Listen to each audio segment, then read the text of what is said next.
आगे बढ़ते हैं, बड़ी खबर का रुख करते हैं। जयपुर से बड़ी खबर, associate editor doctor Rituraj Sharma की रिपोर्ट। प्रतिनियुक्ति से दूसरे विभाग से आए कार्मिकों की देनी होगी सूचना। विभागों से मुख्य सचिव सुधांशु पंत ने मांगी 27 मई को शाम 5 बजे तक सूची की साथ ये सूचना भी मांगी कि प्रतिनियुक्ति वाली कर्मी कितने दिनों से कर रहे हैं डेपुटेशन पर दूसरी जगह काम।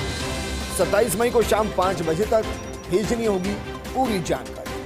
तो ये साथ में हम आपको निर्देश की कॉपी भी दिखा रहे हैं। क्वेश्चन यह सबसे पहले आपको इस निर्देश की कॉपी दिखा रहा है। दरअसल विभागों से मुख्य सचिव सुधांशु पंत ने 27 मई को शाम 5 बजे तक सूची मांगी और सूची के साथ ये सूचना भी मांगी है कि प्रतिनियुक्ति वाले कर्मी कितने दिनों से डेपुटेशन पर दूसरी जगह काम कर रहे हैं।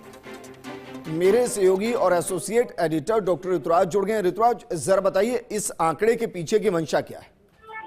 देखिए, प्रतिनियुक्ति एक बड़ा मसला हो गया है, क्योंकि प्रतिनियुक्ति पर सालों साल अधिकारी या कर्मचारी जमे रहते हैं और जो मूल पद है जिस भी जगह का, जिस भी विभाग का, वहां पर जहां वो काम करते हैं प्रतिनियुक्ति पर, उस पद के संदर्भ में अगर देखें तो कई जो उस सेवा के पद हैं वो कम हो जाते हैं या उन पर असर पड़ता है, उनके प्रमोशन पर भी असर पड़ता है। दूसरी ओर उनको भी आगे बढ़ने का मौका नहीं मिलता है। यदि सचिवालय सेवा की ही बात करें तो सचिवालय सेवा में कई ऐसे पद हैं जहां पर प्रतिनियुक्ति पर दूसरे विभागों से आए हुए हैं और बार बार ये मांग उठती रही है। और कर्मचारी संघों के जब भी चुनाव होते हैं तब ये बात प्रमुखता से उठाई जाती है कि जो प्रतिनियुक्ति पर जो अधिकारी कर्मचारी हैं सचिवालय सेवा के, जो नहीं है दूसरी जगह से आए हैं, उन्हें सचिवालय से कम बाहर किया जाए, क्योंकि सचिवालय सरकारी मशीनरी का प्रमुख केंद्र है।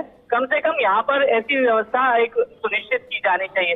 दूसरी ओर एक तर्क ये दिया जाता है कि तकनीकी ज्ञान, प्रशिक्षण और दक्षता के आधार पर इनको प्रतिनियुक्ति वाले कर्मचारियों को दूसरे विभागों में रखा जाता है। लेकिन ये इसलिए मान्य नहीं हो सकता कि इससे जो सचिवालय सेवा के या जिस सेवा में वो अधिकारी कर्मचारी लगे हैं उस सेवा के अधिकारी कर्मचारी को आगे बढ़ने का या दक्षता पाने का मौका नहीं दे सकते। और वही लगातार यदि रहते आए, अगर 10-15 साल से रहते आए, 5 साल से रहते आए, एक अवधि होती है, 1 साल की अवधि होती है, जिसके बाद ये अवधि बार बार बढ़ा दी जाती है। तो ये इसको रोकने के लिए मुख्य सचिव ने कदम उठाया है कि एक बार सूची सामने आ जाए कितने अधिकारी कर्मचारी ऐसे हैं, कितने साल से हैं और उनको यदि ज्यादा साल से है और उनकी दक्षता और प्रशिक्षण क्या और ये सब क्या है, पैमाना क्या है, उसके आधार पर छटनी की जा सके। ठीक है डॉक्टर ऋतुराज, शुक्रिया तमाम जानकारी हमारे साथ साझा करने के लिए।